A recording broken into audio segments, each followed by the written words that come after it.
The moment Nora Clemens heard two small voices crying, "Please don't leave us," in the snow-covered parking lot, she knew her life would never be the same. But just 60 seconds earlier, she had been abandoned mid-sentence by the coldest man she'd ever met. A blind date so disastrous, it made her question why she'd said yes to Christmas dinner with a stranger in the first place. What she didn't know was that the man walking away from her, Dr. Elliot Brennan, carried a wound so deep that even his own daughters couldn't reach him anymore. And what he didn't know was that the woman he just dismissed would become the only person capable of saving his family from complete destruction. Nora sat alone at Riverside Grill in Asheville, North Carolina, watching the twinkling Christmas lights reflect off her untouched glass of wine. Her sister Marcy had set up this blind date 3 weeks ago, insisting that Nora needed to get back out there after her engagement fell apart last spring. "He's a widowed doctor with twin girls," Marcy had said with that annoying, optimistic tone. "Perfect for you, you love kids." What Marcy failed to mention was that Dr. Elliot Brennan had the emotional range of a frozen lake and the warmth of a January blizzard. Elliot had arrived 20 minutes late, didn't apologize, and spent the first 15 minutes on his phone dealing with what he called a hospital emergency. When he finally looked at Nora, his steel-gray eyes held nothing but exhaustion and impatience. She tried asking about his daughters, Lily and Sophie, but he cut her off. "I don't discuss my children with strangers," he said flatly, stabbing at his steak like it had personally offended him. Nora felt her cheeks burn with embarrassment as nearby tables glanced their way. This wasn't just a bad date. This was humiliation served with a side of holiday cheer. "Look, Miss Clemens," Elliot said, dropping his napkin on the table with finality, "I'm only here because my sister-in-law threatened to stop watching my girls if I didn't try to move on. But I don't need this. I don't need someone trying to fix me or play mother to my daughters. We're fine the way we are." He stood up, tossed $300 bills on the table without waiting for the check, and walked toward the exit without another word. Nora sat frozen, her heart pounding with a mixture of shock and fury. She'd been rejected before, but never like this. Never this coldly, this publicly, this cruelly. She grabbed her coat and purse, her hands shaking as she fumbled with the zipper. The other diners were definitely staring now, probably pitching her for walking out on what looked like a perfectly nice dinner. She pushed through the restaurant doors into the December cold, her breath forming clouds in the night air. The parking lot was decorated with candy cane lights and a massive Christmas tree, the kind of cheerful setup that now felt like a mockery of her evening. She spotted Elliot's black SUV across the lot and watched him climb into the driver's seat without a backward glance. That's when she heard them, two small voices, high-pitched and desperate, calling out from the back seat of his vehicle. "Daddy, wait! The pretty lady, Daddy, she's leaving!" Before Elliot could start the engine, both back doors flew open and two identical little girls in matching red coats tumbled out into the snowy parking lot. They couldn't have been more than 6 years old, with wild blonde curls escaping from their knit hats and faces streaked with tears that caught the Christmas lights like tiny diamonds. They ran straight toward Nora, their small boots crunching in the snow, leaving Elliot shouting after them in panic, "Lily, Sophie, get back here right now!" But the girls didn't stop. They crashed into Nora's legs, wrapping their small arms around her waist with a desperation that stole her breath. She looked down at their upturned faces, so full of hope and fear and something that looked heartbreakingly like recognition, even though they'd never met. "Please don't go," the first twin sobbed, her voice breaking on every word. "Please, we've been so good. We promise we'll be better." The second twin looked up at Nora with eyes that mirrored her father's grey color but held all the warmth his lacked. "Are you going to be our mum?" she whispered. "Daddy said you might be our new mum. We don't have one anymore. Ours went to heaven and she's not coming back, and Daddy won't stop being sad. And Aunt Rachel says he needs help, but he won't listen, and we just want someone to read us stories again and make us breakfast without burning it and—" "Sophie, breathe," Nora found herself saying automatically, kneeling down to their level despite the snow soaking through her dress. She didn't know which twin was which yet, but it didn't matter. These children were drowning, and somehow they'd decided she was their life raft. Elliot reached them seconds later, his face a mask of mortification and barely controlled panic. "Girls, let go of her right now. I am so sorry, Miss Clemens. They don't understand. They've been asking about tonight all week, and I should have never told them I was meeting someone." But before Nora could respond, before she could process any of what was happening, Lily, or was it Sophie, looked up at her father with an expression of pure devastation and said words that would haunt Nora for the rest of her life. "You promised, Daddy. You promised you'd try to find someone who could love us like Mommy did, but you keep scaring them all away. Why don't you want us to have a family anymore?" The silence that followed was deafening, broken only by the distant sound of Christmas carols drifting from the restaurant. Elliot's face had gone completely white, his jaw working, but no words coming out. Nora looked between the broken man and his desperate daughters, feeling the weight of a decision she hadn't asked to make pressing down on her shoulders. Every logical part of her brain screamed to walk away from this mess, to leave this damaged family, to sort out their own issues. This wasn't her problem. These weren't her children. This man had just humiliated her in public. But as she looked into those little faces, so full of hope despite having every reason to give up, Nora felt something shift inside her chest. Maybe it was the teacher in her, the woman who'd spent 15 years working with broken kids from broken homes. Maybe it was the fact that she'd lost her own mother at 7 and remembered exactly how these girls felt. Or maybe, just maybe, it was something deeper, something that whispered this moment, as awful and complicated as it was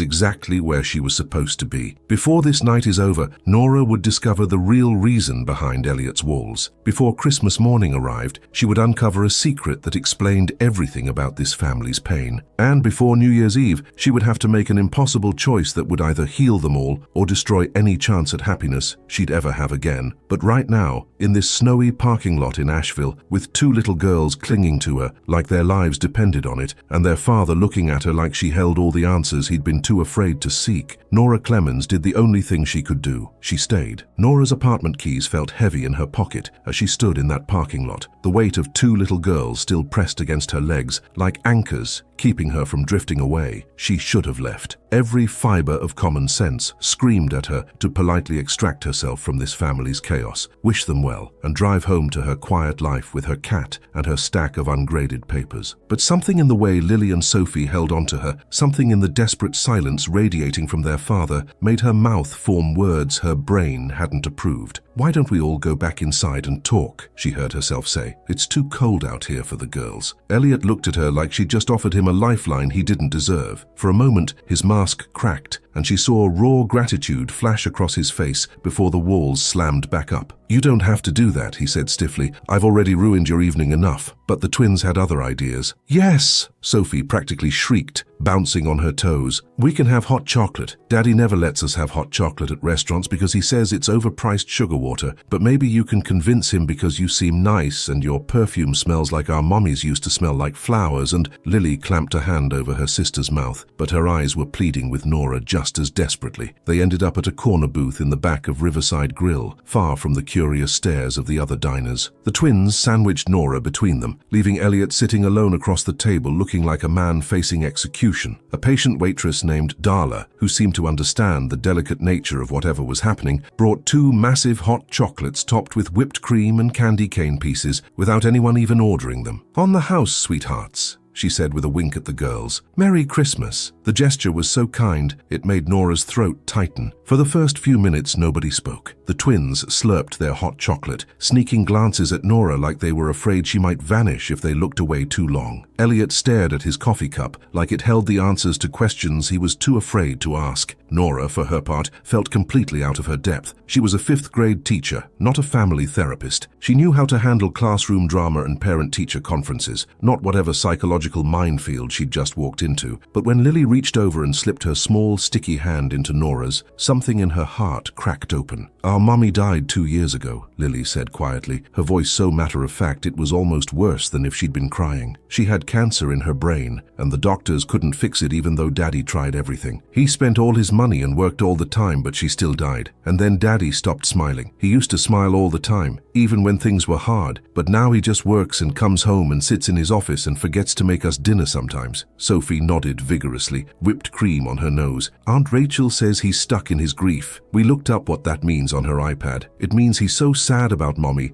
that he can't be happy about anything else, even us." Nora felt her eyes sting with unexpected tears. She looked at Elliot, who had gone rigid, his jaw clenched so tight she thought it might shatter. "Girls," he said, his voice barely above a whisper. "That's enough." But Sophie, emboldened by hot chocolate and hope, kept going. "We heard you and Aunt Rachel fighting last week. She said you're going to lose us if you don't get help. She said Child Services is asking questions because I fell asleep in class 3 times, and Lily came to school with the same clothes 2 days in a row because you forgot to do laundry. She said we need a mother figure or someone is going to take us away from you." The color drained from Elliot's face. His hands were shaking as he set down his coffee cup, and when he looked at Nora, she saw something that looked like surrender in his eyes. "I didn't know they heard that." he said hoarsely. God, I didn't know. He ran his hands through his dark hair, making it stand up in all directions. My sister-in-law, Rachel, she's been helping with the girls since my wife died, but she just had her third baby and she's overwhelmed. She gave me an ultimatum last month: get therapy, hire a nanny, find someone to help, or she's going to report me herself. She thinks I'm failing them, and she's right. The admission hung in the air like smoke. Nora watched this man, who just an hour ago had been so cold and dismissive, completely fall apart in front of her. I can't do this alone, Elliot continued, his voice breaking. I'm a cardiothoracic surgeon. I save lives every day, but I can't figure out how to pack a decent lunch or remember when picture day is or help with math homework without Googling the answers. Victoria, my wife, she was the heart of our family. She made everything work. And when she died, she took all the instructions with her. I don't know how to be both parents. I don't know how to be enough. Lily started crying silently, tears streaming down her cheeks as she pressed closer to Nora. Sophie had gone very still, her hot chocolate forgotten, and Nora, who had come to this restaurant expecting nothing more than an awkward dinner and maybe a decent glass of wine, found herself in the middle of a family's complete breakdown. She should have been angry. She should have maintained boundaries, but all she felt was an overwhelming wave of compassion for this broken man and his motherless daughters, who were trying so hard to hold everything together. How old are you girls? Nora asked gently, already knowing but needing to break the terrible silence. 6 3/4, they answered in unison. Then Sophie added, we'll be 7 in February. We're Valentine's Day babies. Mommy used to say we were her greatest love story. The words were so achingly sweet that Nora had to look away for a moment. When she looked back, Elliot was staring at his daughters with such profound sadness that it hurt to witness. This was a man drowning in guilt and grief, punishing himself for not being superhuman. I'm a teacher, Nora found herself saying. 5th grade at Montford Elementary, about 15 minutes from here. I've been teaching for 15 years. I've worked with kids dealing with loss, with trauma, with family chaos. I'm not a therapist, but I understand children, and I understand grief. She took a breath, not quite believing what she was about to offer. I also understand that what just happened in that parking lot wasn't about me. Those girls weren't really asking if I'd be their mum. They were begging their father to let someone help them, to let someone in. Elliot's grey eyes met hers, and for the first time that night, she saw him really look at her. Not through her, not past her, but at her. Why are you still here? He asked, his voice raw with confusion. I was horrible to you. I insulted you, embarrassed you, walked out on you. Any reasonable person would have left us in that parking lot and never looked back. So why are you sitting here listening to my children tell you all the ways I'm failing them? It was a fair question. Nora had asked herself the same thing at least a dozen times in the last 20 minutes. Because, she said slowly, choosing her words carefully, I know what it's like to lose a parent young. My mother died when I was 7. Car accident. One day she was there, and the next day she wasn't. And my father, he shut down just like you did. He went to work, came home, sat in front of the TV, and barely spoke to me for 2 years. He didn't know how to be a dad and a mom. He didn't know how to handle his grief and mine. And if it hadn't been for my Aunt Celeste, who moved in and basically forced him back to life, I don't know what would have happened to us. She felt the twins' attention completely focused on her now, their eyes wide. So, I guess I'm still here because I remember being those girls, and I remember wishing someone would help my dad before it was too late. The confession seemed to shift something in the air between them. Elliot's shoulders sagged, the fight draining out of him. I don't know what you expect from me, he said quietly. I can't just magically be better because a stranger decided to take pity on us. There was no malice in his words now, just bone-deep exhaustion. I'm not asking you to be magically better, Nora replied. I'm not asking you to be anything. But your daughters are asking. They're asking for help. They're asking for someone to care. And pretending everything is fine when it clearly isn't, that's not protecting them. That's just teaching them to hide their pain like you're hiding yours. Sophie, who had been uncharacteristically quiet, suddenly spoke up. Miss Nora, do you have kids? Nora shook her head. No, sweetie. I've never been married. I was engaged once, but it didn't work out. She didn't mention that her ex-fiancé had left her for someone younger, someone without what he called her exhausting need to fix everyone. Sophie considered this seriously. So you're lonely too, like Daddy? The question was so innocent and so devastating that Nora had to swallow hard before answering. Sometimes, yes. I think a lot of people are lonely, even when they're surrounded by others. Lily, the quieter twin,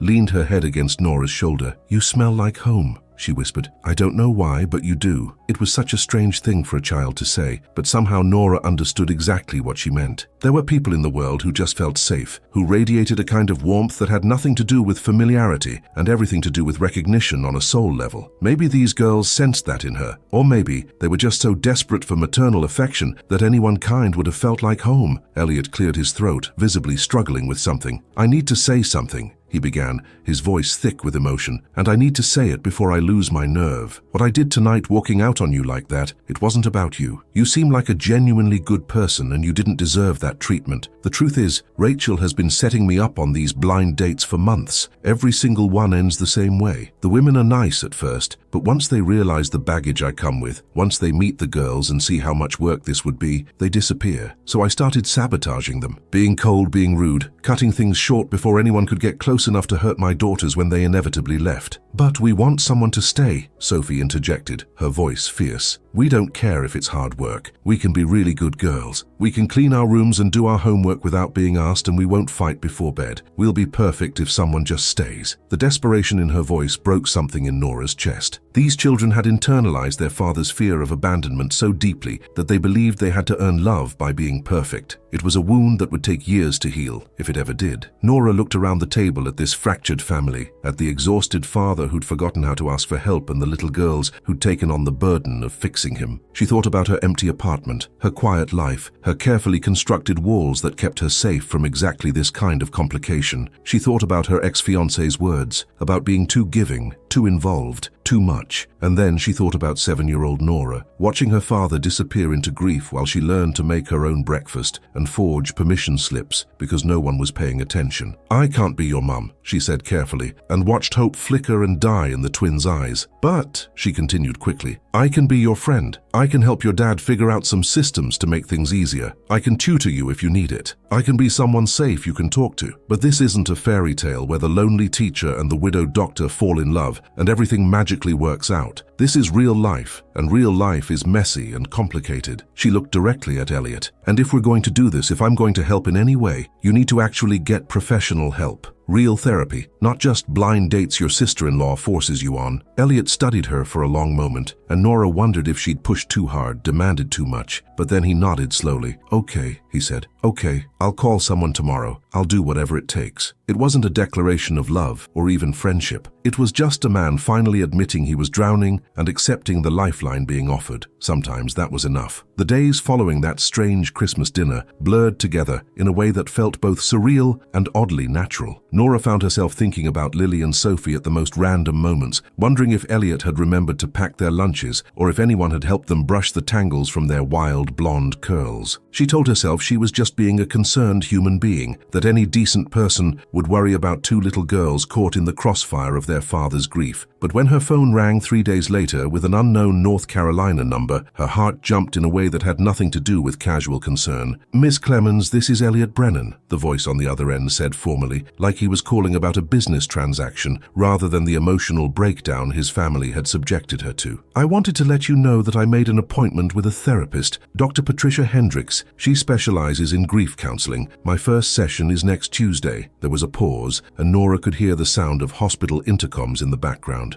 "I also wanted to apologize again for everything. You didn't sign up for any of this, and I wouldn't blame you if you wanted to forget the whole thing happened." His voice carried the weight of someone expecting rejection, someone who'd been disappointed so many times he'd started rejecting himself first. But before Nora could respond, she heard a scuffle, and then Sophie's voice burst through the phone. "Miss Nora, it's me, Sophie. Daddy let us call you from his work phone." "Well, actually, we maybe stole his phone from his office while he was talking to a nurse, but same thing." Lily's voice joined in, equally excited. "We made him look up your number in his call history. We wanted to invite you to our Christmas pageant at school tomorrow night. We're both angels in the nativity scene, and we have halos made of tinsel, and Aunt Rachel was supposed to come, but her baby has an ear infection so she can't make it, and Daddy has to work late because someone's heart is broken, like actually broken, not sad broken, and we really don't want to be the only angels whose family doesn't come." Nora heard Elliot's muffled protests in the background, likely mortified that his daughters had essentially hijacked his phone to ambush her with an invitation she should have politely declined. She'd already committed to helping them find resources, but attending school events crossed a line from helpful stranger into something much more complicated. Yet she found herself saying, "What time does it start?" The squeals of delight that erupted from both girls made her smile despite herself. 6 o'clock at Riverside Christian Academy," Sophie shouted. "It's the red brick building on Haywood Street. Wait, you can't miss it. There's a giant inflatable snowman out front. When Elliot came back on the line, he sounded exhausted, but also something else, something that might have been relief. You really don't have to do this, he said quietly. I know my daughters can be overwhelming. They've latched onto you in a way that probably isn't healthy for any of us. If you need to set boundaries, I completely understand. Nora leaned back in her classroom chair, looking at the stack of papers she'd been grading when her phone rang. Dr. Brennan, I'm a teacher. I go to school pageants all the time. It's not a big deal. That was only partially true. She went to pageants for her own students, not for children she'd met once in a parking lot. But something in his voice, that mix of pride and shame, told her this man was barely holding on, and his daughters knew it. The next evening, Nora found herself sitting in a crowded elementary school gymnasium that smelled like pine needles and children's craft glue. The stage was decorated with a homemade Bethlehem backdrop that wobbled every time someone walked past it. Parents filled the bleachers with cameras ready, grandparents clutched tissues in anticipation of tears, and Nora sat alone in the third row, wondering what exactly she'd gotten herself into. She scanned the program and found Lily and Sophie's names listed under Heavenly Host Angels Scene 3. Her chest tightened with an emotion she couldn't quite name. The pageant was exactly what she expected, charmingly chaotic with missed cues and forgotten lines that the audience found endearing rather than concerning. But when the angel scene began, and 12 little girls in white sheets with tinsel halos walked onto stage, Nora's eyes immediately found the Brennan twins. They stood on the far left, holding hands like they were anchoring each other, their faces serious with concentration. And then in the middle of Hark the Herald Angels Sing, Sophie's eyes found Nora in the audience. The girl's entire face transformed, breaking into a smile so bright and relieved that Nora felt tears prick her eyes. Sophie elbowed Lily, who looked up, saw Nora and mouthed, "You came," with such genuine shock that it broke Nora's heart a little. After the pageant ended and parents swarmed the stage to collect their children, Nora waited near the gymnasium doors, suddenly uncertain about what came next. She'd shown up like she promised, but she hadn't thought beyond that. Should she just wave and leave? Should she wait to say hello? Before she could decide, both twins came barreling through the crowd, still in their angel costumes, and crashed into her with the force of small hurricanes. "You're here, you really came," Lily kept repeating like she couldn't quite believe it. Sophie was crying, actual tears streaming down her face, smearing the glitter someone had painted on her cheeks. "Why wouldn't I come?" Nora asked gently, kneeling down to their level. "I said I would be here, didn't I?" But even as she said it, she understood. These girls had learned that promises from adults often came with invisible asterisks, with conditions and disappointments. Their mother had promised to get better and died anyway. Their father promised to be present, but disappeared into work and grief. Every babysitter, every potential new person in their lives had promised to stay and then left when things got hard. Why should Nora be any different? "But Daddy said you probably wouldn't come because you have your own life and we shouldn't bother you," Sophie said, wiping her nose on her angel sleeve. "He said we have to stop trying to make you into something you're not." The words stung more than they should have. Nora looked around for Elliot, but didn't see him anywhere. "Where is your dad?" she asked. Lily's face fell. "He had an emergency surgery. A teenager had a car accident and his heart got hurt really bad. Daddy said he had to save him, that it was life or death. Aunt Rachel was supposed to pick us up, but her babysitter cancelled, so she sent her neighbor, Mrs. Chen, but we don't really know Mrs. Chen very well, and she's talking to the teachers right now about taking us home." The casual way Lily explained this, like it was perfectly normal for strangers to shuffle them around, made Nora's protective instincts flare. She stood up and made a decision that her logical brain screamed was a terrible idea. "How about I take you girls for ice cream instead? We can call your Aunt Rachel and let her know, and Mrs. Chen won't have to make the trip." Both twins looked at her like she'd just offered them the moon. "Really? You want to spend more time with us?"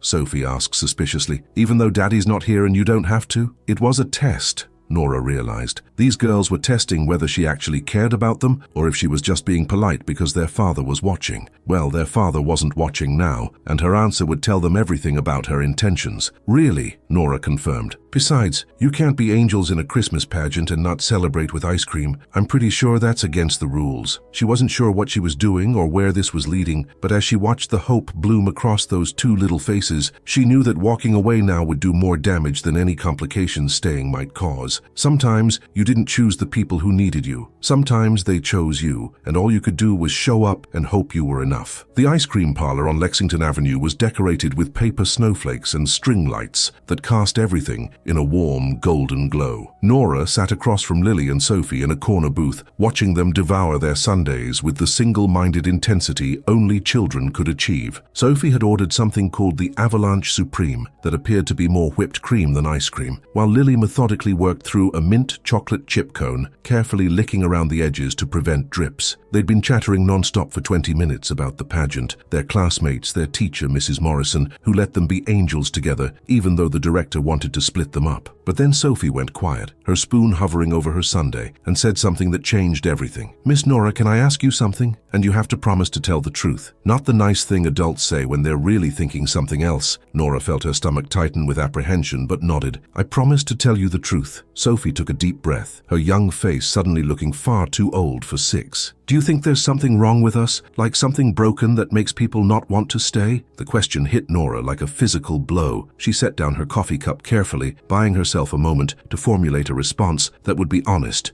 without destroying these children. "What makes you ask that, sweetheart?" Lily jumped in, her voice small and scared. "Because after Mommy died, Grandma and Grandpa used to visit every week. But then they moved to Florida, and now they only call on our birthday. And Daddy's parents, they send checks in cards, but they never come see us, because Daddy had a big fight with them at Mommy's funeral. And Aunt Rachel loves us, but we heard her tell Daddy that taking care of us was becoming too much with her new baby. And all those ladies Daddy went on dates with, they seemed nice until they met us, and then they always stopped calling back." Sophie nodded vigorously, mint chocolate chips smeared on her chin. "So we figured maybe it's us. Maybe we're too much work or too sad or too broken because our Mommy died and we don't know how to be normal anymore. Daddy never talks about Mommy because it makes him cry. But we want to talk about her. We want to remember her voice and the songs she sang and the way she made our pancakes look like Mickey Mouse. But when we try to talk about her, Daddy leaves the room or changes the subject, so we stopped bringing her up. We thought maybe if we just pretended to be okay, people would want to be around us again." Nora felt tears streaming down her face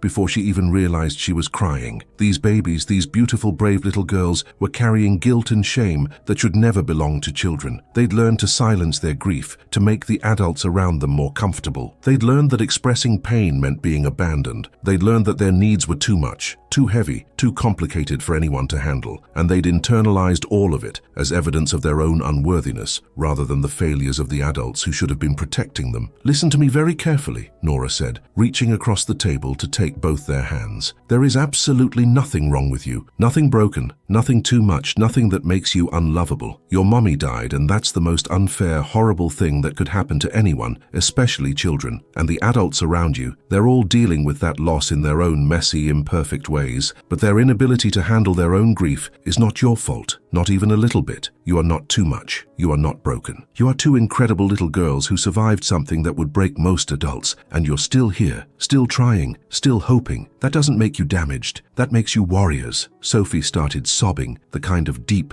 body-shaking sobs that come from finally releasing something you've been holding in too long. Lily was crying too, more quietly, her tears falling into her melting ice cream. And Nora, sitting in that ice cream parlor on a December night, realized she wasn't just offering comfort to two grieving children. She was offering them something they'd been starving for since their mother died: permission to not be okay, permission to grieve loudly and messily, permission to need more than what they were getting. It was the same permission no one had given her father all those years ago when her mother died. The same permission no one had given her. "Can we talk about our Mommy with you?" Lily asked tentatively, like she was testing dangerous waters. "Would that be okay? Daddy can't hear it, but maybe you could." Nora nodded, not trusting her voice. And for the next hour, as their ice cream melted into soup and the parlor emptied out around them, the twins told her about Victoria Brennan. They told her about a woman who sang off-key in the car and made up silly dances to grocery store music. They told her about a mother who never missed a school event, who volunteered in their classroom every Friday, who knew exactly how tight to braid their hair so it wouldn't hurt but wouldn't fall out during recess. They told her about the day their mother sat them down and explained that she was sick, that the doctors were trying to help, but it might not work, that sometimes people's bodies stop working no matter how much we love them. They told her about the last 6 months, watching their vibrant mother fade into someone they barely recognized, someone who slept all the time and forgot their names and cried over things that didn't make sense. They told her about the morning they woke up and Daddy was holding them on the couch, crying harder than they'd ever seen anyone cry, telling them Mommy had gone to heaven during the night, that she wasn't in pain anymore, that she loved them more than anything in the whole world. Daddy hasn't been the same since, Sophie said, her voice hoarse from crying. It's like when Mommy died, part of Daddy died too. The part that laughed and played with us and made everything feel safe. Now he's just the part that works and worries and forgets things. We want our whole Daddy back, but we don't know how to help him. We're just kids. The helplessness in her voice was devastating. These 6-year-olds had taken on the emotional burden of caring for their father, of managing his grief alongside their own, of being smaller and quieter and less needy so he could survive. It was a role reversal that happened too often in grieving families, and it always left scars. Nora's phone buzzed with a text message. It was from an unknown number. "This is Elliot. Rachel gave me your number. The girls told Mrs. Chen they were with you. I can't thank you enough for stepping in. Surgery went well. Should be done in an hour. Can I pick them up from wherever you are?" She texted back the address of the ice cream parlor, then looked at the twins who were watching her anxiously. "Your dad's done with surgery. He's coming to get you soon." Instead of looking relieved, both girls looked disappointed. "We have to go home already," Lily asked, "but we're having such a good time with you. How about this?" Nora suggested, an idea forming that was either brilliant or completely insane. "Tomorrow is Saturday. What if I came over to your house in the morning and we made Christmas cookies together? Your dad would be there too, and we could all spend some time getting to know each other better. Would you like that?" The twins practically levitated with excitement, already planning what kinds of cookies they'd make and what colors of frosting they'd need. Nora pulled out her phone and texted Elliot again. "Is it okay if I come over tomorrow morning to bake cookies with the girls? I think it might be good for all of you to have some normal, happy memories associated with the holidays." The response came quickly. "You've already done more than enough. You don't have to keep doing this." But before Nora could respond, another text followed. "But if you're offering, the girls would be thrilled. And honestly, so would I. Our address is 428 Mountainside Drive. Does 10 a.m. work?" Nora confirmed the time and looked up to find both twins staring at her with expressions of pure adoration. She'd crossed so many boundaries in the span of a week, boundaries that any reasonable person would have maintained. But reasonable hadn't gotten this family anywhere. Maybe what they needed wasn't reasonable. Maybe they needed someone willing to step into the mess with them. When Elliot walked into the ice cream parlor 30 minutes later, still in his scrubs with exhaustion etched into every line of his face, he stopped short at the sight of his daughters, laughing with Nora over some story she was telling. For just a moment, Nora saw something flicker across his expression, something that looked like longing mixed with fear. His daughters looked happy, actually happy, not just going through the motions. And maybe that terrified him more than anything else, because happiness meant hope, and hope meant the possibility of loss. And loss was something Elliot Brennan had decided he could never survive again. Saturday morning arrived with unexpected snow, the kind that turned Asheville into a postcard and made everything feel suspended in magic. Nora sat in her car outside 428 Mountainside Drive for a full 5 minutes, gripping the steering wheel and questioning every decision that had led her to this moment. The Brennan house was a beautiful craftsman-style home with a wide front porch and dormers that probably framed bedrooms with slanted ceilings. It was the kind of house that should have been filled with laughter and warmth, but somehow Nora could sense the emptiness, even from the curb. This was a house where people existed rather than lived, where routines replaced rituals, and silence had become safer than conversation. Before she could talk herself out of it, the front door flew open, and both twins came running out in their pajamas, despite the cold, practically dragging her inside. You came! Daddy said you might change your mind, but we knew you wouldn't." The house smelled like coffee and something burnt, probably Elliot's attempt at breakfast. The interior was tastefully decorated but sterile, like a magazine spread where no one actually touched anything. There were barely any photos on the walls, no clutter on the surfaces, no signs that children lived here except for a pile of backpacks by the door and some drawings stuck to the refrigerator with magnets. Elliot emerged from the kitchen wearing jeans and a navy sweater, looking more human than Nora had ever seen him. Without the armor of his suit or the exhaustion of his scrubs, he was actually quite handsome in that rugged, complicated way that usually meant trouble. "I apologize for the tornado that just attacked you," he said, with something that might have been an attempt at humor. "And for the state of the kitchen. I tried to make pancakes and learned that I have no business operating a griddle unsupervised." There was something different about him today, a slight softening around the edges, like maybe Dr. Hendricks had already started chipping away at his walls. The kitchen was indeed a disaster, with flour scattered across the counters and what looked like several burnt pancake casualties stacked on a plate, but the girls were beaming, pulling Nora toward the pantry to show her their supplies for cookie making. "We have chocolate chips and sprinkles and these little silver ball things that Daddy says might break our teeth, but look really pretty,"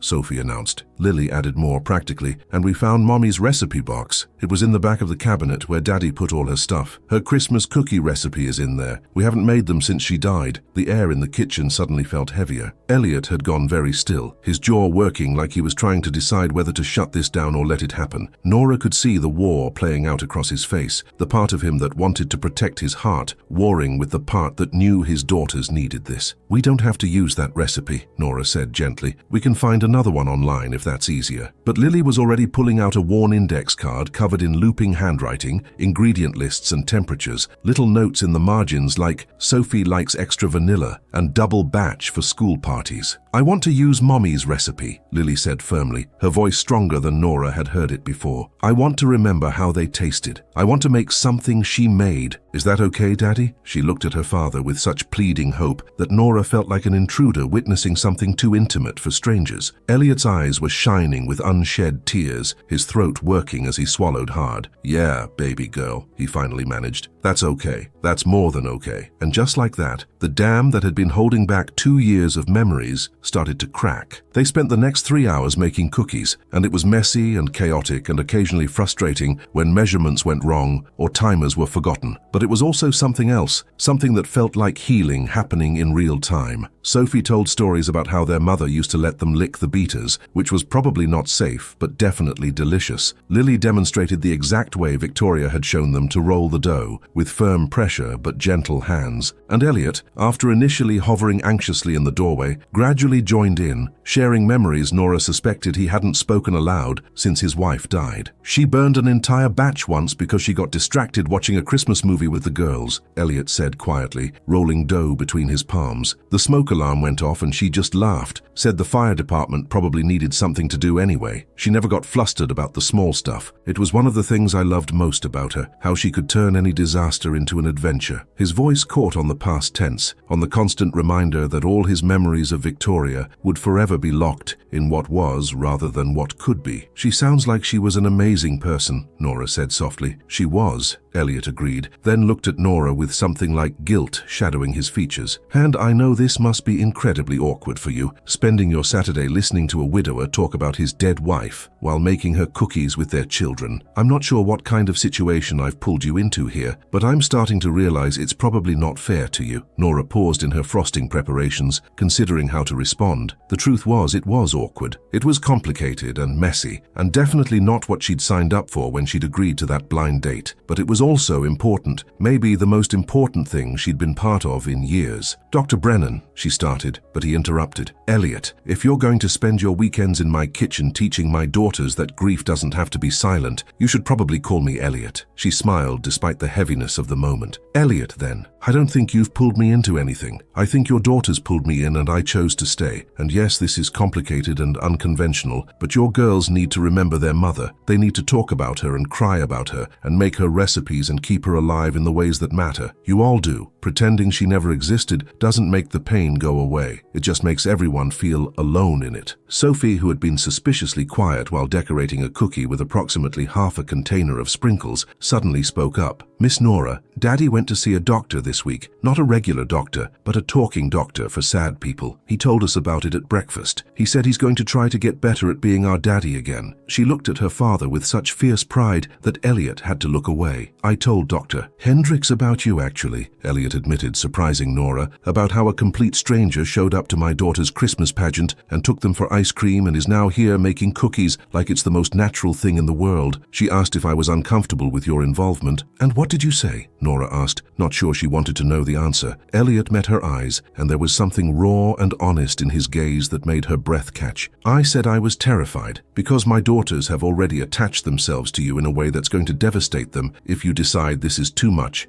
and disappear. But I'm also grateful, because for the first time in 2 years, they seem like kids again, instead of tiny adults trying to manage their father's breakdown. And I hate that I need help. I hate that I can't do this alone. But Dr. Hendricks pointed out that needing help doesn't make me weak, it makes me human. The kitchen fell silent, except for the timer counting down on the last batch of cookies. Lily and Sophie had abandoned their decorating to watch this exchange between the adults, their young faces serious with the weight of understanding that their father was trying to change, that Miss Nora was somehow part of that change, that everything was fragile and uncertain, but maybe, just maybe, heading in a better direction. "I'm not going anywhere," Nora heard herself say, even though the logical part of her brain was screaming warnings about making promises she might not be able to keep. But then, Sophie did something that changed the entire trajectory of what was happening. She walked over to a drawer, pulled out a photograph that had been tucked under some dish towels, and brought it to Nora. "This is our mommy," she said. "Her name was Victoria, and she had the same color hair as you, and she loved us more than anything, and Daddy says she's watching us from heaven. Do you think she sent you to us? Like maybe she knew we needed help, and she asked God or the angels or whoever is up there to send someone who could make Daddy smile again?" Nora looked at the photograph and felt the world tilt slightly on its axis. Victoria Brennan had been beautiful, with warm eyes and a smile that radiated joy even through a photograph. But what struck Nora most was the date written on the back: Christmas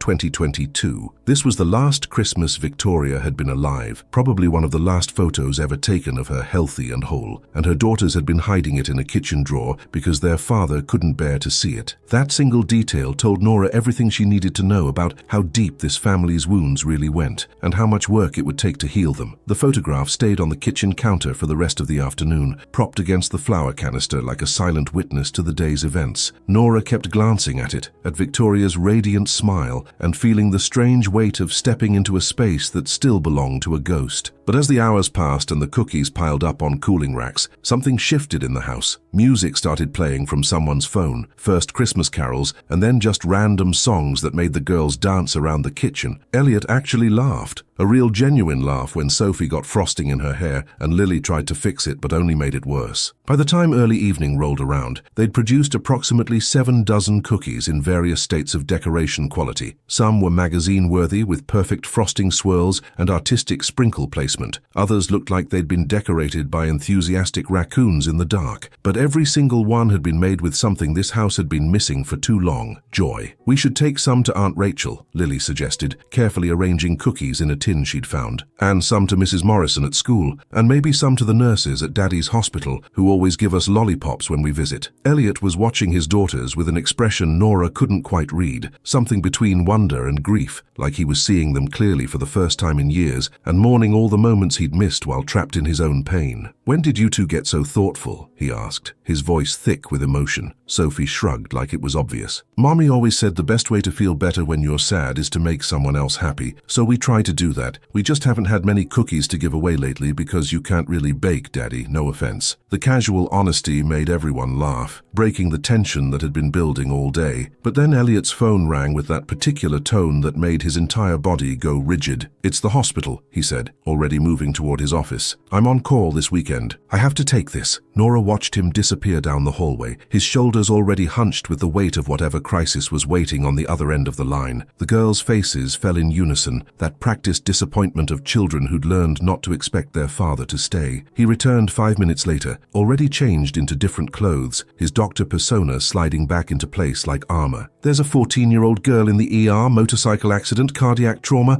I have to go in for emergency surgery." He looked at his daughters with genuine anguish. "I'm so sorry, girls. I know I promised we'd have the whole day together. I know I keep doing this." Sophie's chin quivered, but she forced a smile. "It's okay, Daddy. You're saving someone's life. That's important." But her voice was small and defeated, the voice of a child who'd heard this excuse too many times to believe it didn't hurt anymore. Before Nora could think better of it, she spoke up. "I can stay with them until you get back, if that's okay with everyone." 3 pairs of eyes turned to her in surprise. Elliot looked like he wanted to refuse but couldn't quite form the words. "I can't keep asking you to rearrange your life for us," he said quietly. "You've already given up your entire Saturday." But the hope blazing in Lily and Sophie's faces was impossible to ignore, and Nora realized she wasn't offering for Elliot's sake. She was offering because she couldn't bear to watch those little girls fake bravery one more time. "You're not asking, I'm offering," Nora corrected. "Besides, we still have cookies to decorate, and I'm pretty sure there's a Christmas movie marathon that needs watching. Go save that girl's life. We'll be fine here." Elliot hesitated for another moment, clearly torn between duty and guilt, between the life life he was trained to save and the lives he was responsible for raising. Finally, he nodded, grabbed his keys, and did something that surprised everyone. He kissed both his daughters on the head, lingered there for an extra moment, and then looked at Nora with eyes full of something that looked dangerously close to trust. "Thank you," he said simply, "for everything." After he left, the house felt bigger and emptier despite the Christmas music still playing. The twins migrated to the living room, suddenly subdued, and Nora followed with hot chocolate she'd made from supplies she found in the pantry. They settled onto a massive sectional couch that looked like it could seat 12 people but currently held only 3. "Does this happen a lot?"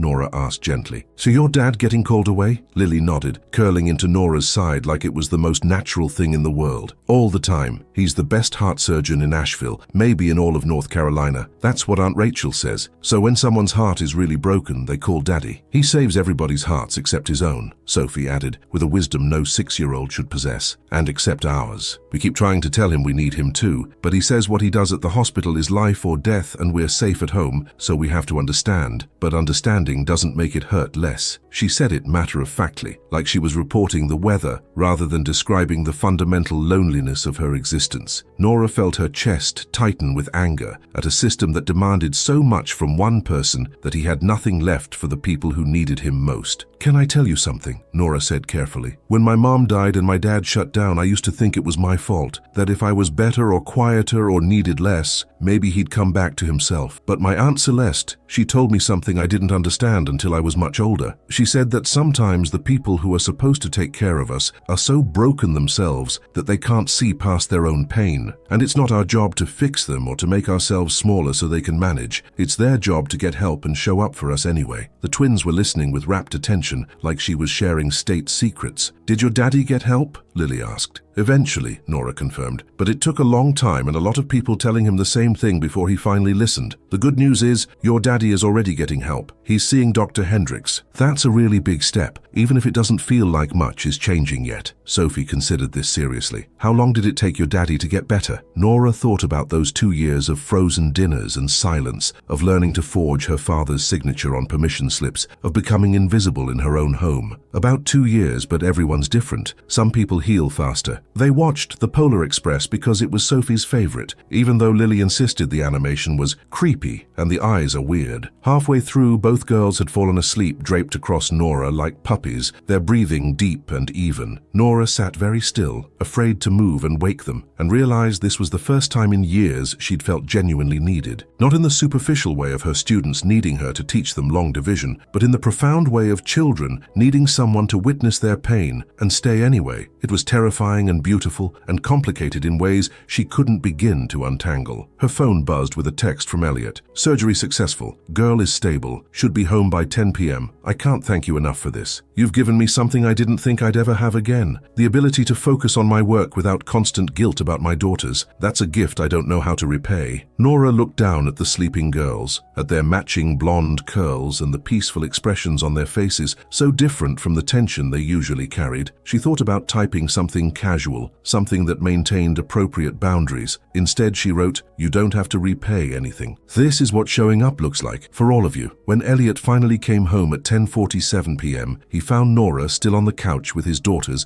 asleep on either side of her, a half-eaten bowl of popcorn on the coffee table, and Home Alone playing on the TV with the volume low. He stood in the doorway for a long moment, just watching, and Nora saw his face cycle through a dozen emotions before landing on something that looked like surrender. "I don't know what I did to deserve this," he said quietly, careful not to wake the girls, "but I'm starting to think maybe Victoria did send you, because I've been drowning for 2 years, and you're the first person who jumped in the water instead of just shouting advice from the shore." Nora carefully extracted herself from between the sleeping twins, covering them with a blanket before following Elliot to the kitchen where they could talk without waking the girls. He looked exhausted, but also different somehow, like maybe saving a life tonight had reminded him that healing was possible, that broken things could be repaired if you had the right skills and the willingness to try. "The girl I operated on tonight," he said, leaning against the counter. "Her name is Madison, 14 years old, whole life ahead of her. Her heart was literally torn, a rupture in the left ventricle from the impact. but I fixed it. I put her heart back together piece by piece,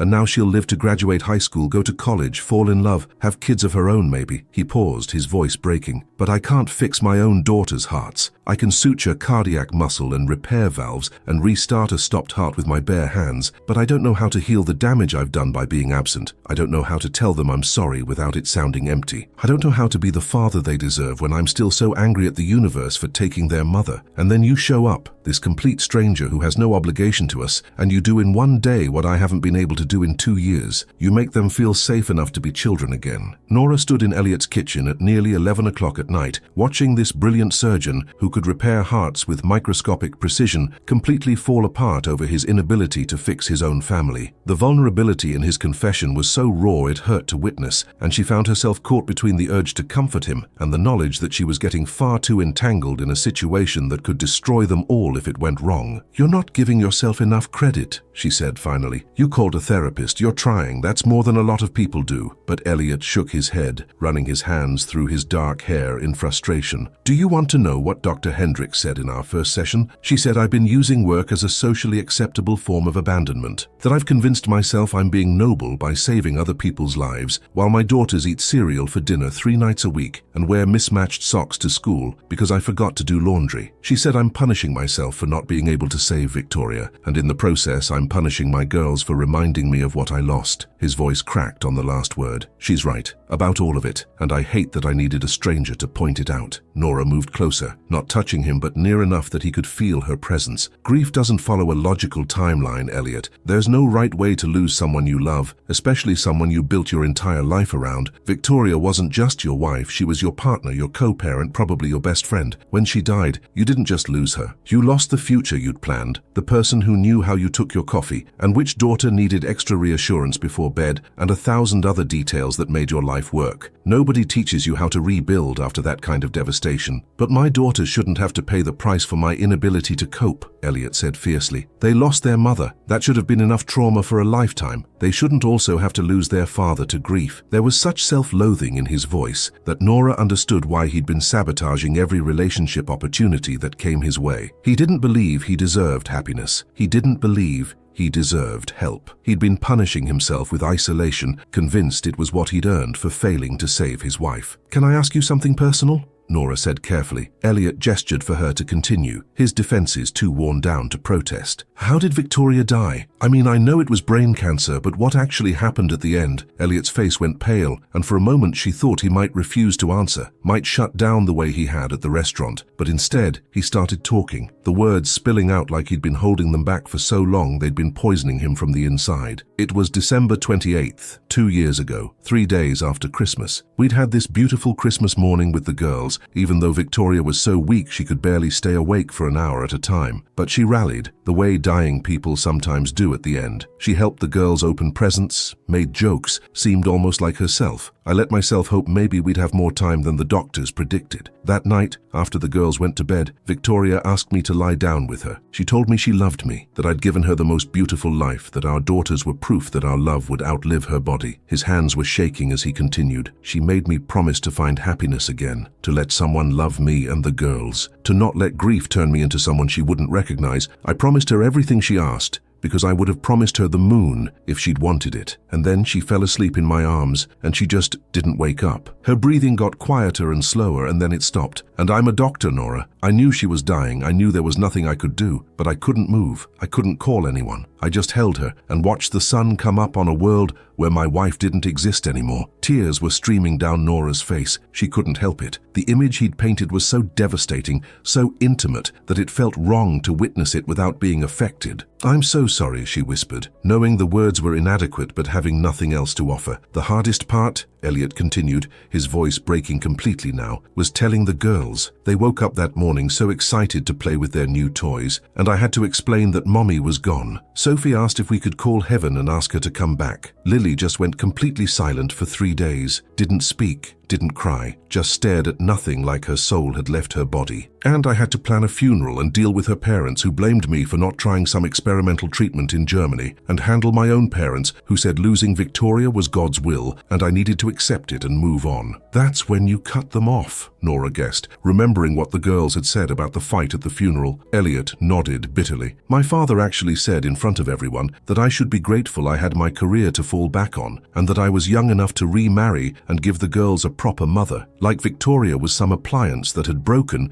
and could be easily replaced. I told him to get out and I haven't spoken to him since. My mother tried to apologize, but she sided with him, said he just wanted me to be happy, as if happiness was something I could just decide to feel again. The kitchen felt smaller suddenly, weighted down with 2 years of accumulated pain that Elliot had been carrying alone. Nora understood now why he'd been so cold at their first meeting, why he'd walked out without explanation. He wasn't just protecting himself from potential heartbreak, he was protecting himself from breaking the promise he'd made to a dying woman, the promise to heal and move forward that he'd spent 2 years convinced he didn't deserve to keep. She didn't mean you had to do it alone, Nora said softly. When Victoria asked you to find happiness again, she meant she wanted you to have support, to have help, to have someone who could share the burden of raising her daughters. But I'm not ready, Elliot said, and there was such desperation in his voice that Nora realized he wasn't talking about dating or moving on romantically. He was talking about the fundamental act of letting another person matter to him, of opening himself up to the possibility of loss again. What if I let someone in and they leave? What if my daughter's attached to someone and then that person decides we're too much work? What if I start to feel something again and it gets ripped away like Victoria was ripped away? I can't survive that again. And more importantly, my daughters can't survive it. So you've been surviving instead of living, Nora said, finally understanding the full picture. You've been going through the motions, doing just enough to keep everyone fed and clothed and enrolled in school, but never allowing yourself or your daughters to feel anything too deeply, because deep feelings mean deep pain. You've been teaching them that love isn't worth the risk of loss, that closing yourself off is safer than staying open. Elliot flinched like she'd struck him, but he didn't deny it. When you put it like that, I sound like a terrible father. You're not terrible, Nora countered. You're terrified. There's a difference. But Elliot, your daughters are already at risk. They're at risk of growing up believing that grief means shutting down, that needing people is weakness, that their emotions are burdens nobody wants to carry. They're at risk of internalizing your walls as proof that they're not worth fighting through the pain for. That's what you're teaching them right now, even though it's the opposite of what you want them to learn. Her words were harsh but necessary, and she watched them land on Elliot like physical blows. He sank into one of the kitchen chairs, his head in his hands. So what do I do? How do I fix this? The question was so earnest, so desperate, that Nora's heart broke for him. This man who could fix hearts, who could make life or death decisions in seconds, who had dedicated his life to healing others, had no idea how to heal himself or his family. You keep showing up, Nora said, pulling out a chair and sitting across from him. You keep going to therapy. You keep letting your daughters talk about their mother. You keep accepting help when it's offered instead of punishing yourself with isolation. You keep trying even when it's terrifying, even when every instinct tells you to retreat back behind your walls. And what about you? Elliot asked, looking up at her with those storm-gray eyes that held too much pain and too much hope. Where do you fit into this equation? Because my daughters are already halfway in love with you, and I need to know if you're planning to stay, or if this is just temporary charity that's going to end the moment it gets too complicated. The question hung between them, heavy with implications neither of them were quite ready to face. Nora thought about her quiet life, her safe routines, the walls she'd built after her own heartbreak. She thought about how easy it would be to walk away right now, to wish this family well and return to her uncomplicated existence. But then she thought about Lily and Sophie sleeping on the couch, about how their faces had lit up when she'd arrived this morning, about how they'd trusted her with their mother's memory and their father's brokenness. She thought about the photograph of Victoria that had been hidden in a drawer, about 2 years of silenced grief, about a man who was drowning but had finally reached for a lifeline. I don't know what this is, Nora admitted honestly. I don't know if I'm qualified to help or if I'm making things worse by inserting myself into your family, but I know I'm not ready to walk away, not yet. Not while those girls still need someone who shows up consistently. The week following that Saturday transformed into something Nora hadn't anticipated, a routine that felt dangerously close to belonging. She started receiving texts from Lily and Sophie through Elliot's phone, silly updates about their day that made her smile during faculty meetings. We got stars on our spelling tests. Daddy didn't burn breakfast today. Can you come over again soon? And then on Wednesday evening her phone rang with Elliot's number and his voice on the other end.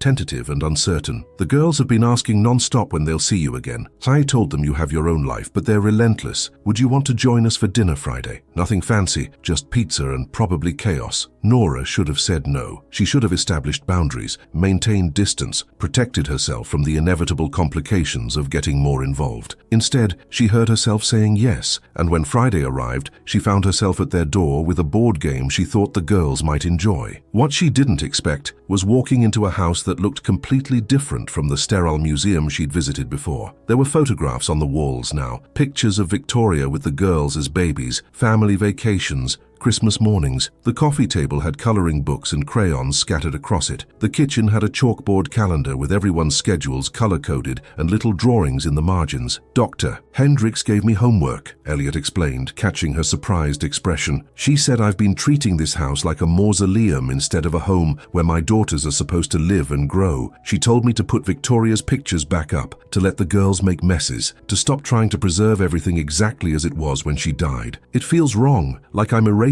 her by moving forward, but it also feels right, if that makes sense." He looked at Nora with an expression that was equal parts vulnerable and hopeful. "The girls helped me choose which pictures to hang. They told me stories about each one. We cried a lot, but we also laughed. I'd forgotten we could do both at the same time." Dinner was indeed chaotic, with the twins arguing about pizza toppings and trying to sneak pineapple onto their father's slices when he wasn't looking. But it was also warm and alive in a way that made Nora's chest ache with something she couldn't name. After they ate, they played the board game she'd brought, and Elliot proved to be hilariously competitive in a way that made his daughters shriek with laughter. "Daddy's cheating," Sophie accused when he tried to claim he'd rolled a 7 instead of a 6. "I'm strategically interpreting the dice," he corrected with mock dignity, winking at Nora in a way that made her stomach flip unexpectedly. Later, after the girls had been tucked into bed following 3 stories and countless requests for just one more minute, Elliot poured 2 glasses of wine and led Nora to the back porch. The December night was cold but clear, stars scattered across the sky like diamonds on black velvet. They sat on the porch swing, wrapped in blankets, and for several minutes, neither spoke. Finally, Elliot broke the silence. "I had my second session with Dr. Hendricks yesterday. I told her about you, about how you've been showing up for my family, even though you have no obligation to. Do you know what she asked me?" Nora shook her head, watching their breath form clouds in the cold air. "She asked me what I was afraid of. Not about Victoria dying, we'd already covered that, but specifically about you, about letting someone new into our lives, and I realized I'm terrified that I'm already feeling something I have no right to feel. That my daughters aren't the only ones getting attached to you." The confession hung in the air between them, too significant to ignore, but too complicated to fully acknowledge. Nora's heart was racing, her mind screaming warnings about getting involved with a grieving widower who came with 2 children and enough emotional baggage to sink a ship. "Elliot," she started, but he held up a hand. "Let me finish, please, because if I don't say this now, I might lose my courage." He took a shaky breath. "When Victoria died, I convinced myself I'd never feel anything for anyone again, that the capacity for romantic love had died with her, and I was okay with that. Or at least I told myself I was. I had my daughters, my work, and that was supposed to be enough. But then you ran after my girls in that parking lot, and you stayed when any sane person would have left, and suddenly I'm feeling things I swore I'd never feel again. And it's terrifying because I don't know if I'm betraying Victoria's memory or honoring the promise I made her. I don't know if what I'm feeling is real or just gratitude dressed up as something more." Nora's throat felt tight. She'd known this moment was coming, had felt it building with every text message, every shared dinner, every time she caught Elliot watching her with those storm-grey eyes. "I'm scared too," she admitted quietly. "I came to that blind date expecting maybe an awkward dinner, and instead I got adopted by 2 6-year-olds and their emotionally devastated father. I've been telling myself I'm just helping a family in need, that this is what any decent person would do. But that's not entirely true anymore, is it? I think about you all constantly. I check my phone hoping for updates from the girls. I plan my weekends around the possibility of seeing you. That's not just charity. That's something else entirely. So what do we do?" Elliot asked, his voice barely above a whisper. "Because I can't risk my daughters' hearts on something that might not work out. They've lost too much already. If this is just temporary, if you're going to realize eventually that we're too complicated and walk away, I need to know now before they get more attached. Before I get more attached." The vulnerability in his words was staggering. This man who performed life-saving surgeries, who made split-second decisions in operating rooms, was asking her to make a promise neither of them could guarantee she could keep. "I can't promise forever," Nora said honestly. "Nobody can promise that, no matter how much they love someone. Your wife couldn't promise it, and I'm sure she would have if she could. But I can promise to be honest with you. I can promise not to make commitments I'm not ready to keep.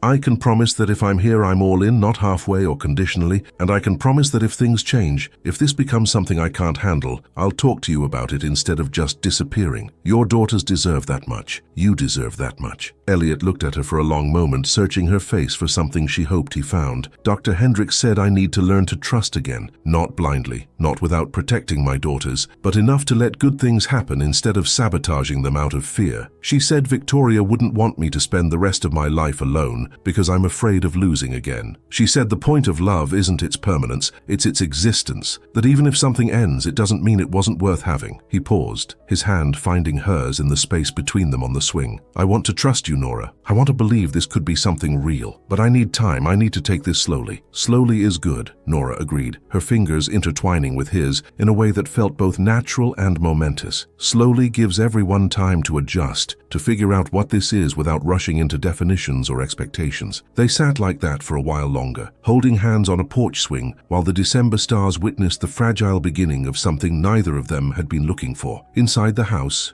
through the window, Nora could see the photographs Elliot had finally put back up, Victoria's smile immortalized in moments of joy that would never come again, but also would never be forgotten. "Can I ask you something?" Nora said eventually. "When you look at those pictures now, what do you feel?" Elliot considered the question carefully. "At first, just pain, overwhelming, suffocating pain. But now I feel grateful. Grateful that I had her, that she gave me those two incredible girls, that she loved me enough to make me promise not to give up on happiness. I feel sad that she's gone, but I also feel lucky that she was here at all." Dr. Hendricks says that's progress, learning to hold both grief and gratitude at the same time. A sound from inside made them both turn. Sophie was standing at the window in her pajamas, pressed against the glass with a smile so wide it was visible even in the darkness. She'd clearly been spying on them, and when she realized they'd spotted her, she did an exaggerated happy dance before running away, presumably to report her findings to Lily. Elliot groaned, dropping his head back against the swing. "So much for taking things slowly. By tomorrow morning, both girls will have planned our wedding and named our future children." Nora laughed despite the flutter of panic in her chest at the word wedding. "We'll just have to explain that adults don't work that way, that relationships take time to develop." But even as she said it, she wondered if that was entirely true, because in some ways her relationship with this family had developed faster than any she'd experienced. 3 weeks ago, she hadn't known these people existed. Now she couldn't imagine her life without their chaotic energy, filling the empty spaces she hadn't realized she'd been living with. "Thank you," Elliot said suddenly, squeezing her hand, "for everything. For staying that first night when I was horrible to you, for showing up to the pageant, for making cookies and bringing photographs out of hiding and reminding my daughters that they're allowed to be happy even though their mother is gone, for seeing me at my worst and not running away, for giving me hope that maybe I can be whole again someday." His voice cracked on the last words, and Nora saw tears glistening in his eyes that he didn't bother to hide. "You don't have to thank me," Nora said softly. "You just have to keep trying. Keep going to therapy, keep putting up pictures, keep letting your daughters talk about Victoria, keep showing up for them even when it's hard. That's all any of us can do. Show up and try." They stayed on that porch until the cold became unbearable, talking about everything and nothing, learning each other's histories and hopes. And when Nora finally drove home in the early hours of Saturday morning, she felt something she hadn't felt in years. The terrifying, exhilarating possibility that her carefully controlled life was about to become beautifully complicated in ways she couldn't predict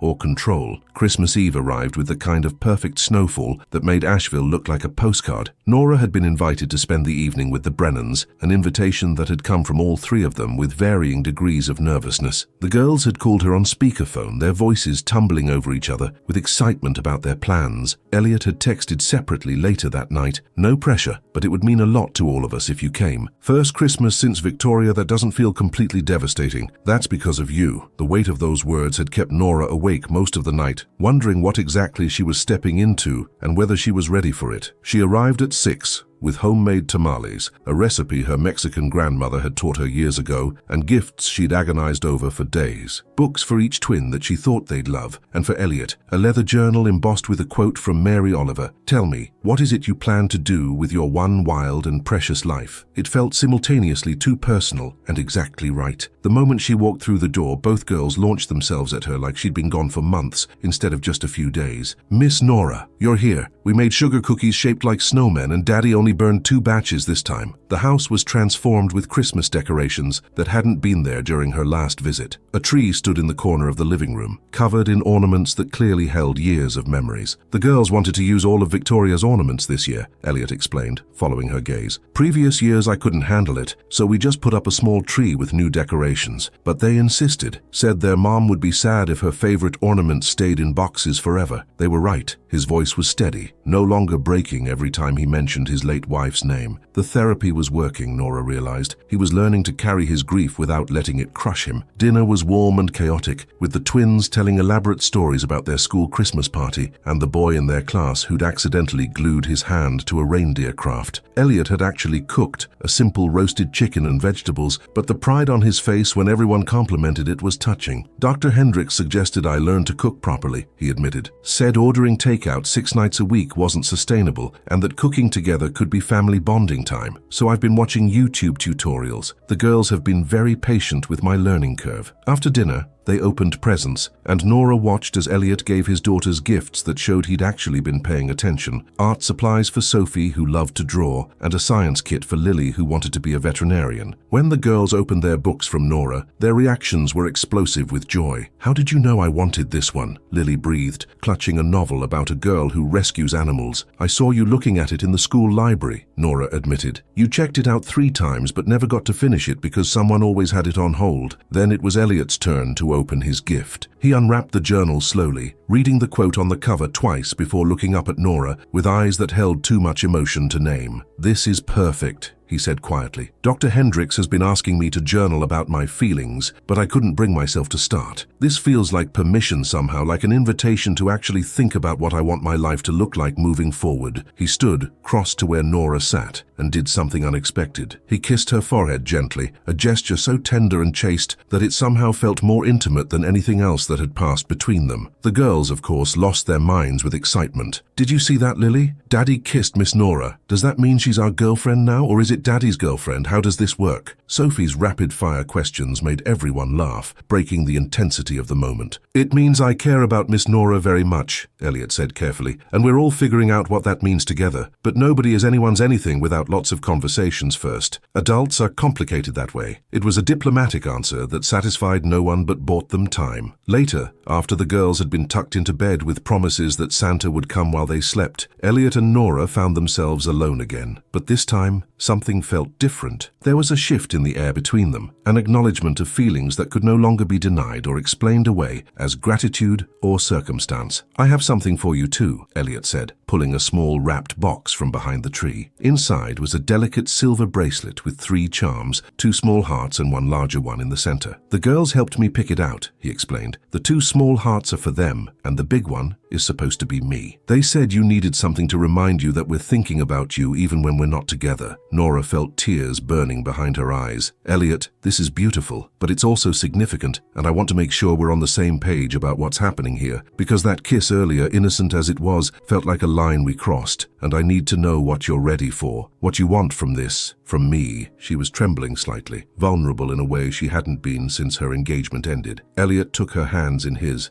thumbs tracing circles on her palms. "I want to try," he said simply. "I want to see where this goes. Not rushing, not forcing anything, but also not pretending that what I feel for you is just friendship or gratitude." "What about Victoria?" Nora asked, the question that had been haunting her since that night on the porch. "How do you reconcile moving forward with someone new when you're still grieving her?" It was the elephant in the room, the complication that made everything between them feel simultaneously right and impossible. Elliot took a deep breath, clearly something he'd been processing in therapy. Dr. Hendricks explained it like this: loving someone new doesn't erase the person you lost. The heart doesn't work like a finite resource where loving one person means less love for another. I will always love Victoria. She'll always be the girl's mother, always be a part of our story, but she's gone, and I'm still here, and so are my daughters. And she made me promise not to spend the rest of my life alone, out of loyalty to a ghost. He paused, his voice thick with emotion. The truth is, I think Victoria would like you. You have the same fierce protectiveness about the girls, the same ability to see people's pain and not run from it. You're not trying to replace her or erase her memory. You're just offering to walk beside us while we heal. That's not betrayal. That's grace. And maybe if we're lucky, it could become something more than that. Something that honors what I had with Victoria by proving I'm capable of loving again, that she didn't break me beyond repair. Nora didn't realize she was crying until Elliot reached up to wipe away her tears. I'm scared, she whispered. I'm scared of getting this wrong, of hurting those girls, of not being enough to fill the hole their mother left. I'm scared that I'm falling for you and your daughters, and that it's happening too fast and too intensely, and that when reality sets in, we'll all end up broken. The confession spilled out of her like water through a broken dam. All the fears she'd been carrying since that first parking lot encounter. Then we'll be scared together, Elliot said,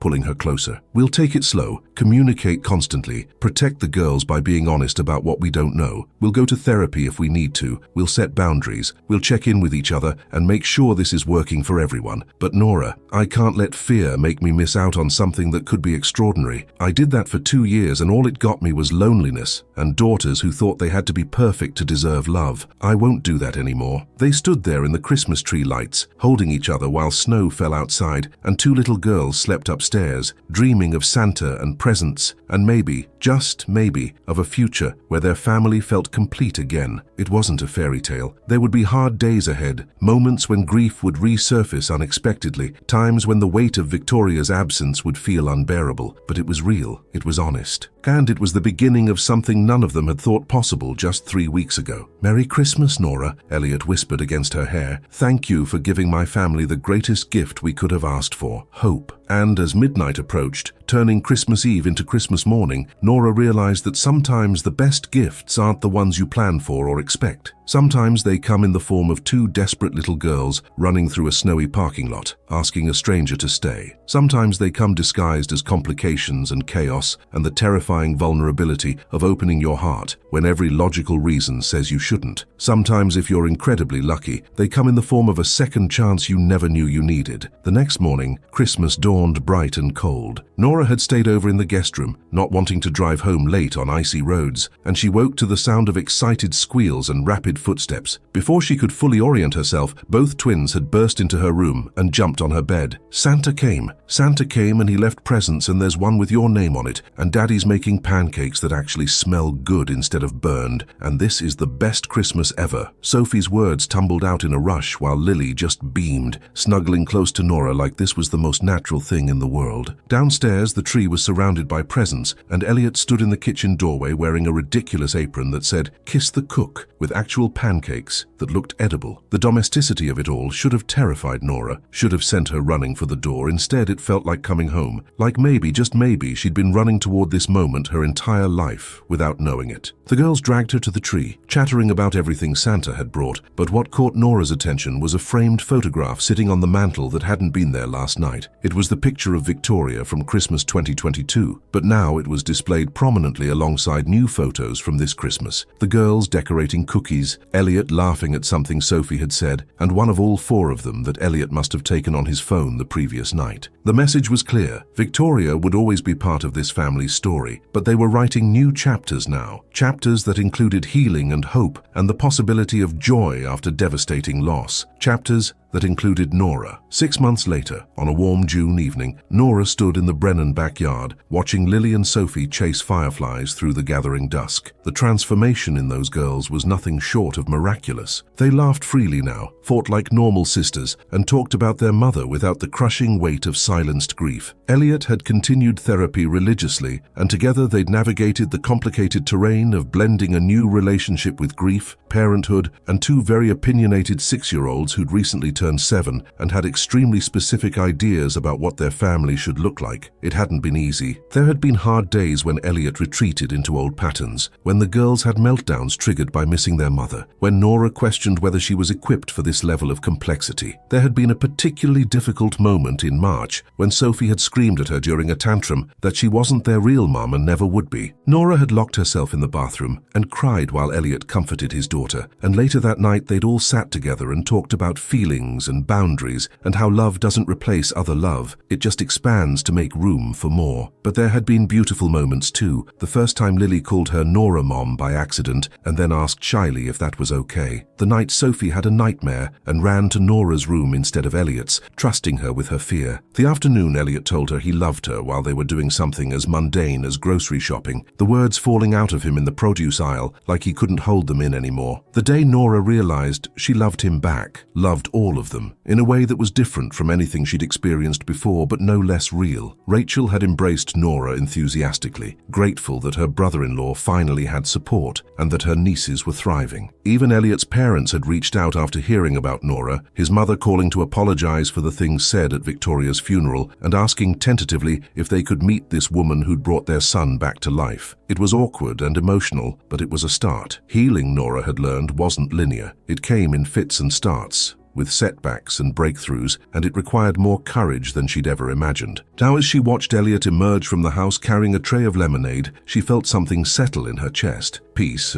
maybe, or contentment, or just the simple recognition that this chaotic, complicated, beautiful mess of a blended family was exactly where she belonged. "I have something to tell you," Elliot said, setting down the tray and pulling her close. The girls were distracted, their laughter echoing through the yard. "Doctor, Hendrik says I'm ready to graduate from weekly therapy to monthly check-ins. She says I've done the work, that I've learned to carry my grief without letting it control me." Nora hugged him tightly, knowing what a milestone this was. "I'm so proud of you," she whispered, but Elliot pulled back slightly, his expression nervous in a way she hadn't seen in months. "There's something else. Something I've been thinking about for a while but wanted to wait until I was sure, until I'd done enough healing that I could offer you something whole instead of broken." He reached into his pocket and Nora's heart stopped. "This isn't what you think," he said quickly, reading her panic. "I'm not proposing. Not yet. We both know it's too soon for that, and the girls need more time to adjust." He pulled out a key, a simple house key on a ring with a charm that matched the bracelet he'd given her at Christmas. "I'm asking you to move in with us, not because we need you to take care of us, but because this house feels empty when you're not in it, because the girls ask every morning if it's a day you'll be here, because I wake up wanting to tell you things and you're not there and it feels wrong, because somewhere along the way, you became part of this family and we want to make it official. No pressure, no expectations of where this leads long term. Just an invitation to stop dividing your life between your apartment and our house and just be here, with us, building something together." Nora stared at the key, her mind racing through 1,000 implications and complications. Moving in meant committing fully, meant being present for the hard days and the boring days and the days when being a parental figure to someone else's children felt overwhelming. It meant neighbors would talk, meant Elliot's parents would have opinions, meant she'd be all in with no easy exit strategy if things went wrong. It meant trusting that what they'd built over 6 months could sustain the weight of daily life, of routines and responsibilities, and the inevitable conflicts that came with living together. But it also meant goodnight kisses that didn't end with driving home alone. It meant being there for breakfast chaos and homework battles and bedtime stories. It meant building a life instead of just visiting one. It meant choosing love even when it was terrifying, even when it came with complications that had no guidebook. "Yes," she heard herself say, tears streaming down her face. "Yes, I'll move in. I want to be here. I want to be part of this." Elliot's face transformed with joy, and he kissed her with an intensity that made her dizzy, made her forget they were standing in a backyard where 2 little girls could see them at any moment. "Did Daddy just kiss Miss Nora for real this time?" Sophie's voice rang out across the yard. Both girls had abandoned their firefly chase and were running toward them. "Does this mean she's moving in? Does this mean we get to be a real family?" Lily's questions came rapid fire, her face glowing with hope. Elliot scooped both girls up, one in each arm, and Nora wrapped her arms around all 3 of them. "Miss Nora is going to live with us," Elliot confirmed, "if that's okay with you two." The squeals of delight that erupted could probably be heard 3 houses down. That night, after the girls had finally been settled into bed, after approximately 47 requests for just one more thing, Nora and Elliot sat on the back porch again, the same spot where they'd first acknowledged their feelings 6 months ago. "I need to tell you something,"